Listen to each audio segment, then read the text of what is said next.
ओ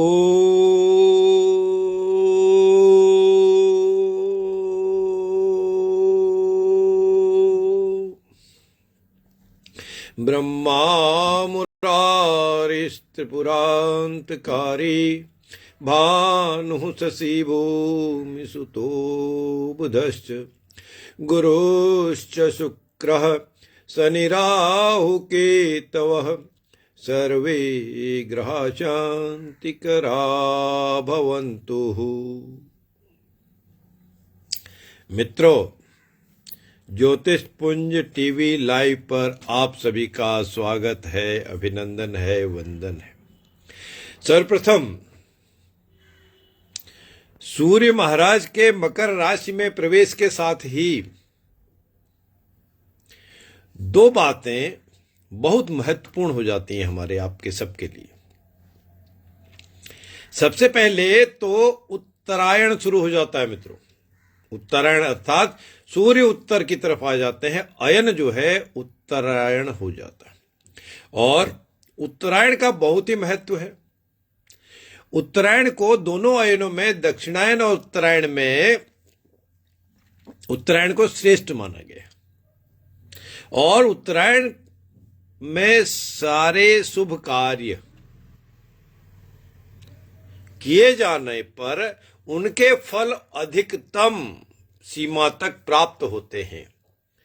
ऐसी बात, ऐसे तथ्य, ऐसा आदेश और संदेश महर्षि पराशर के द्वारा प्रदत्त भी है। और समय समय पर इसकी व्याख्या करते हुए, इसका प्रयोग करते हुए, इसका उपयोग करते हुए अन्य विद्वानों ने भी उसको समर्थन दिया है। तो अब जब उत्तरायण की बात थी, हालांकि चैप्टर तो आज हमने बात की थी, पिछली बार हमने कुछ रोगों के बारे में, निरोगी काया कैसे हो उसके बारे में शुरुआत की थी। कंटिन्यू तो वही करना था, पर अयन शुरू हुआ, आज इसकी कुछ बात करते हैं। समय इसमें मिला तो हम कुछ रोगों की बात करेंगे, नहीं तो आने वाले समय पर फिर हम उसको कंटिन्यू करेंगे। अब जो बात हम कर रहे थे कि उत्तरायण की दो बदलाव शुरू होते हैं। मकर संक्रांति जब होती है, अर्थात सूर्य जब जिस समय, जिस पल, जिस प्रतिपल धनु राशि से, या हम बात करें कि धनु राशि में अपनी स्थिति को कंप्लीट करके, अर्थात पूरे 30 डिग्री 30 अंश धनु राशि में समाप्त करके मकर राशि में जब प्रवेश करते हैं तो यह मकर संक्रांति कहलाती है। ज्योतिषी मित्र तो जानते हैं कि सूर्य की जो संक्रांति है वह हर महीने आती है। हर महीने इसलिए क्योंकि सूर्य नियमित रूप से चलते हैं, अनुशासनबद्ध है। क्योंकि पिता या राजा जो भी हैं, जिस रूप में हम उनको मान रहे हैं, वही अनुशासित नहीं रहेगा तो कैसे होंगे। इसलिए सूर्य बिल्कुल नियमबद्ध रूप से चलने वाले, अनुशासित हैं। और वो 1 अंश 1 डिग्री प्रतिदिन 24 घंटे में मूव करते हैं। और एक दिन चलने के बाद 30 दिन में 30 अंशों को वो कंप्लीट कर लेते हैं। और कोई भी ग्रह, ये तो आप जानते ही हैं कि 0 अंश से शुरू होकर, 0 डिग्री से शुरू होकर मैक्सिमम 30 अंश तक रह सकता है उस राशि में। और जैसे ही उस ग्रह ने 30 अंश कंप्लीट किए तो वो अगले राशि में प्रवेश कर जाते हैं। और सूर्य भी वही है। जब मैं अभी बात कही कि मैं 30 अंश कंप्लीट होने के बाद अगली राशि में प्रवेश कर जाते हैं, तो यह जो हमारे 7 मुख्य ग्रह हैं, सूर्य, चंद्र, मंगल, बुध, गुरु, शुक्र तथा शनि, उनके केस में तो यही बात है, अक्षरशः सही यही है। लेकिन उसमें 2 छाया ग्रह भी हमारे इस वैदिक ज्योतिष में उनका भी ध्यान रखा जाता है, राहु तथा केतु। वह अपवाद हैं, या उनकी गति, उनकी प्रकृति कुछ हटकर है। वह क्या है? वह बाकी ग्रह 0 डिग्री से शुरू होकर 30 डिग्री तक पहुंचते हैं, फिर राशि परिवर्तन करते हैं। राहु तथा केतु हमेशा वक्री चलते हैं, अर्थात उल्टे चलने वाले होते हैं, और उनकी शुरुआत 30 डिग्री से होती है। जिस राशि में प्रवेश कर रहे होते हैं वह राशि 30 डिग्री की है, और जब वो 30 से कम होते होते 0 डिग्री पर आ जाते हैं तो जिस राशि में वो स्थित हो उससे पहले वाली राशि में चले आ जाते हैं, फिर वो पहली राशि में 30 डिग्री से होंगे, और लेकिन बाकी ग्रह अगली राशि में जाते हैं। तो यह संक्रांति की बात थी। अर्थात चलन सूर्य की संक्रांतियों का अधिक है, पर्वों के लिए भी और वैदिक महीनों के लिए। महीने इससे मतलब चैत्र वैशाख से लेके फाल्गुन तक के महीने, 12 महीने। तो यह बात थी संक्रांति की। और उत्तरायण की, उत्तरायण की क्या बात है? उत्तरायण में हमने अभी बात की, सारे शुभ कार्य करने मुहूर्त के पॉइंट ऑफ व्यू से बहुत अच्छे माने गए। और उत्तरायण शुरू होते ही इसका एक उदाहरण भी देखें, हम सच बात जाने समझे उसको, तो यह बात भी सत्य है कि महाभारत काल में भी भीष्म पितामह जब शव सैया पर लेटे हुए थे, बाणों की सैया पर लेटे हुए थे, तो उन्होंने 6 महीने का इंतजार किया, क्योंकि भीष्म पितामह को इच्छित मृत्यु का वरदान था। तो जब 6 महीने बाद जब उत्तरायण शुरू हुआ, तब कुरुक्षेत्र के मैदान में उन्होंने अपने प्राणों का त्याग किया। इतने कष्ट मिलने के बाद भी, अर्थात बाणों से बिधे हुए थे, जल की भी जरूरत थी, वो तो उनके युद्ध में ही, जब अब किसी के हाथ से पी नहीं सकते थे, कोई पिला नहीं सकता था, तब उस समय अर्जुन को भगवान श्री कृष्ण ने संदेश दिया, आदेश दिया कि पितामह के जल की व्यवस्था की जाए। कैसे की जाए उसका संदेश भी उन्होंने दिया। तब अर्जुन ने बाण छोड़कर धरती माता पर वेध किया और उसके सीधी एक फुहार भीष्म पितामह के मुंह में गई, जिससे उनकी जल की क्षुधा तृप्त हुई। तो उत्तरायण की बात एक तो ये थी। अर्थात उत्तरायण में कुछ भी काम करना, चाहे भीष्म प्रतिज्ञा हो, भीष्म पितामह द्वारा प्राण त्यागने हो या शुभ कार्य करने हो, किसी भी तरह शुभ कार्य, गृह प्रवेश, उपनयन संस्कार, मुंडन संस्कार, विवाह, वर प्रवेश, वधू प्रवेश, पूजन, यज्ञ, हवन आदि आदि बहुत से हैं। कुछ भी जो शुभ कार्य हैं उनके लिए करना शुभतर है। अब मैं यह कतई नहीं कहता कि दक्षिणायन में ये कोई भी कार्य नहीं करना चाहिए। हाँ, यथासंभव यदि उत्तरायण में किए जाएं तो अधिक फलदायी होते हैं। अब मैं तो सर्दी है, थोड़ा चाय की व्यवस्था भी है, बीच में मैं डिस्टर्ब करूंगा आपको, पी लूंगा थोड़ा सा। तो उत्तरायण के अलावा जो मकर राशि में सूर्यदेव प्रवेश कर जाते हैं जिस समय, तब उन 12 महीनों में से माघ का महीना प्रारंभ हो जाते हैं। जैसे उत्तरायण को, दक्षिणायन और उत्तरायण में उत्तरायण को उत्तम माना गया है, उसी तरह मासोत्तम मासे माघ मासे कहा गया है। जितने 12 महीने हैं उन 12 महीनों में सबसे उत्तम माह, सबसे उत्तम महीना माघ का महीना है। तो 2 अद्भुत घटनाएं, 2 अच्छी घटनाएं, 2 शुभतम घटनाएं ये सूर्य के मकर राशि में प्रवेश से होती हैं, उत्तरायण होना और उत्तम माह का प्रवेश होना। कल तक पौष मास था। कल दिन में 2:28 या 29 मिनट पर सूर्यदेव ने दोपहर के मकर राशि में प्रवेश किया और उसके साथ ही मकर संक्रांति भी हो गई। और माघ का महीना भी शुरू हो गया। अलग अलग जगहों पर कुछ मिनटों का फर्क हिंदुस्तान में भी हो सकता है। पंजाब आदि प्रदेश में 2:29 पर हुआ, बाकी थोड़ा बहुत ज्यादा डिफरेंस नहीं है। चलिए अब फिर ये अद्भुत घटना मकर राशि में सूर्य के प्रवेश के साथ ही क्यों है? क्योंकि क्रिटिक्स जो हैं, आलोचक जो हैं, वो यह भी कहते हैं कि सूर्य शनि की राशि में प्रवेश करते हैं, मकर राशि में प्रवेश करते हैं। सूर्य तथा शनि तो प्रबल शत्रु हैं, फिर शुभतम क्यों माना गया? मित्रों, एक तो मघा नक्षत्र से माघ का नाम पड़ा है।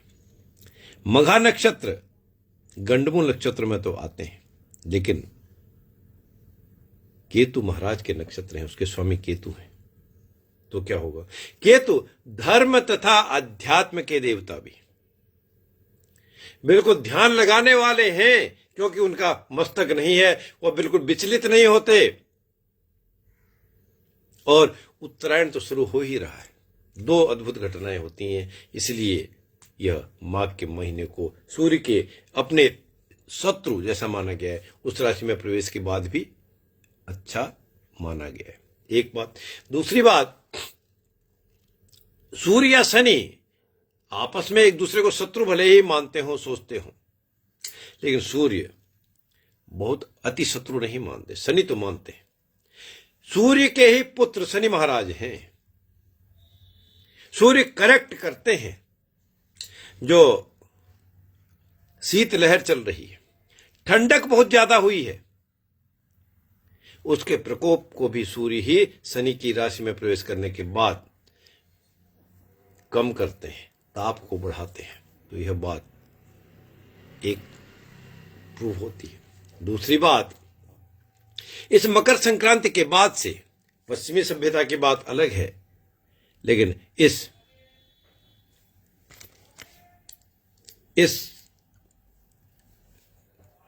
मकर राशि में प्रवेश के बाद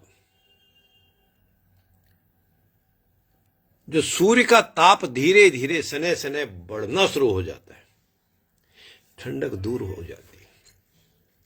कुछ दिन के बाद फिर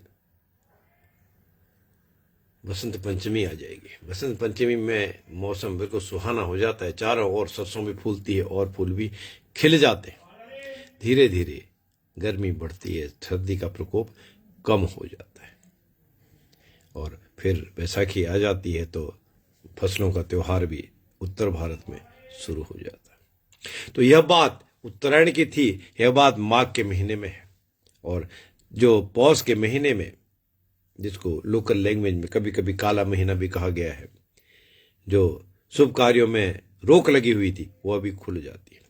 अब कुछ ज्योतिषी मित्र बात कर सकते हैं जो उतना ही प्रैक्टिस करते हैं, उतना ही ज्ञान है कि अभी तो माघ का महीना नहीं लगा, अभी तो आज तिथि के अनुसार भी आप देखो तो पूर्णिमा की बात लगेगा। मित्रों, वह बात भी चलन में ठीक है, क्योंकि पर्वों के लिए उसको चंद्रमास को भी प्रयोग में कहीं कहीं किया जाता है। अर्थात पूर्णिमा तक कृष्ण पक्ष, पूर्णिमा के बाद जब कृष्ण पक्ष की प्रतिपदा शुरू हो तो नया महीना शुरू हो जाता है। ऐसी मान्यता भी है, ऐसा चलन भी है। वो चांद्रमास है, अर्थात चंद्रमा का महीना है। ये सौर मास है जो हम संक्रांति की बात करते हैं। तो गणना के लिए नाम जब चैत्र का महीना है तो संक्रांति से करने का चलन अधिक है। और जिस चीज की भी जब देश काल पात्र के अनुसार हम बात करें, स्थिति परिस्थिति, उस महीने का चलन कर दें। अब मैं चश्मा मुझे पहनने लगा। फरीदा अली कह रही हैं, कुछ बर्मिंघम का बर्थ है उनका, पहली बार आए हो, कुछ क्वेश्चन है। तो और भी कई मित्र इसमें पोस्ट कर रहे थे। आदित्य वोरा, ये मैं कुछ पढ़ नहीं पाया, मैंने जानबूझ के छोड़ भी दिया। मित्रों, ज्योतिष पुंज टीवी लाइव पर जब मैं 9 बजे हर सैटरडे आता हूं, तो उसमें केवल हम ज्योतिष की चर्चा करते हैं, ज्योतिष की बात करते हैं, एकेडमिक बात करते हैं। किसी को कंसल्टेंसी की जरूरत है, कोई मेरे से संपर्क करना चाहता है, बात करना चाहता है, चाहे पर्सनली मिल के हो या फिर जो विधा भी चल रही, मैसेज आप लोग बहुत सारे कर रहे हैं, अपनी डेट बर्थ डिटेल दे रहे हैं, तो आप फोन नंबर पर संपर्क कर सकते हैं, मिल सकते हैं, और उसके बाद जितनी जरूरत हो हम उसको डिस्कस करके बात करेंगे। आप चाहें तो जल्दी से मेरा मोबाइल नंबर नोट कर लें, पेन ले लें, तैयार कर लें, मैं नंबर आपको बता देता हूं। और फोन मित्रों तभी करें, जो नंबर बता रहा हूं उसी में मेरा पेटीएम भी है, उसमें फीस भी आप भेज दें, तब बात करना कितनी फीस लेनी है, क्या है, उसके लिए आप मेरे से फोन पर बात पहले कर लें, समय लेके आपकी कुंडली का विश्लेषण भी किया जाएगा। नंबर नोट करें, 9818885137। रिपीट कर दूं, 9818885137। अब थोड़ी सी बात हम उससे की कर लें कि इस कामना के साथ कि सभी निरोगी हों, सभी सुखी हों, सभी दीर्घायु हों, उसके लिए हमारे शास्त्रों में कैसे तथ्य बताए गए हैं, कैसे प्रयोग बताया गया है निरोगी काया के लिए, उसके लिए एक श्लोक मैं आपको पढ़ के सुनाता हूं और उसका फिर आकलन भी करूंगा, व्याख्या भी करूंगा। युक्ताहार विहारस्य युक्त चेष्टस्य कर्मसु युक्त स्वप्नावबोधस्य भोगो भवति दुःखः। जो भी इंसान, ज्योतिष की भाषा में उसको जातक या जातिका कहा जाता है, मेल या फीमेल जो भी हो, अपने क्रियाकलापों में, क्रियाकलाप से मतलब है जो कुछ भी उसका कार्य है, कर्म है, एक्टिविटीज हैं, उन पर कंट्रोल करता है, उनको संयमित रूप से व्यवहार करता है, वह अपने भोजन में भी कंट्रोल करता है, खान पान में भी नियंत्रण रखता है। नियंत्रण से मतलब डाइटिंग ही करता है हम नहीं कह रहे, या बहुत ज्यादा ही खा ले ये भी नहीं कह रहे, प्रोटीन ही खा पी ले या फाइबर ही खा ले ये नहीं करें, मेंटेन करें, उसमें उचित खान पान हो जरूरत के अनुसार, और जितनी जरूरत हो उतना आराम भी करे, अर्थात निद्रा भी ले, और जितना जरूरत हो उतना जागे भी, मूव भी करे, योग भी करे, योगिक क्रियाएं भी करे, घूमने फिरने का भी करे,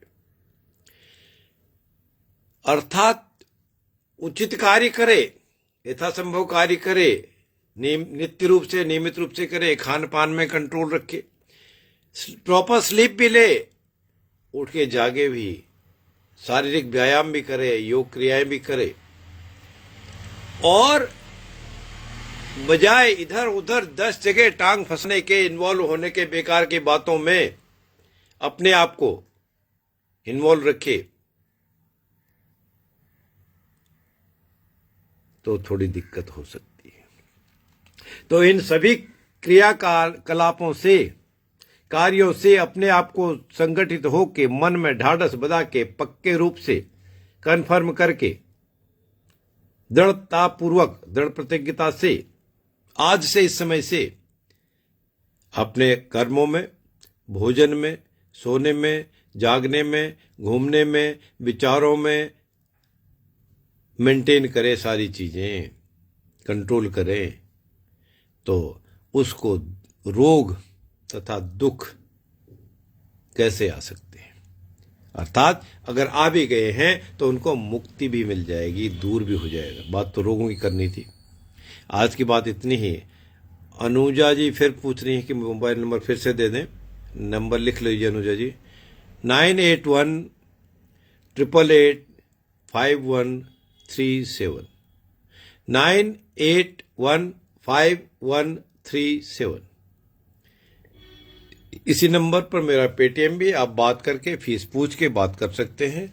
जो मिलना चाहें नोएडा में मिल भी सकते हैं, जो दूर से बात करना चाहते हैं बात करें। पुनीत जी लगता है आप सुनते नहीं, बार बार आप पोस्ट करते जा रहे हो अपने डिटेल, तो उसकी बात भी आप फोन नंबर पे बात करें।